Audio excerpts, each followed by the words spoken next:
তোমার এই নোংরা অভিনয়ের নোংরা জীবনের রীতি টানতে আমার মাত্র 1 সেকেন্ড সময় লাগবে।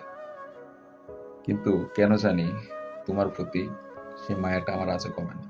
আর সেই মায়া আছে বলেই না আজও চুপচাপ শুধু তোমার অভিনয়গুলো দেখে যায়। সে কি করে পারো একজনের স্পর্শ পাওয়ার পরেও সে নিজেকে নতুন স্পর্শে জড়িয়ে হাসতে। আমি ভাবি, সত্যিই ভাবি, আসলে তুমি নারী, তুমি সবকিছুই পারো। পিছনে ফেলে আসা অতীতগুলোর কথা একটু মনে করো মাঝে মধ্যে। খুঁজে পাবে তোমার প্রতিটি অঙ্গে কার স্পর্শ ছিল, আর আজ কার স্পর্শ পাচ্ছ। আরে, যে স্পর্শ নিয়ে তুমি আজ হাসতেছো, সেই স্পর্শগুলো তো অনেক আগেই তুমি অন্যজনকে দিয়ে দিছো। তবুও চাই তুমি ভালো থাকো, কারণ তোমার এই নোংরা অভিনয় আমি দেখে ক্লান্ত।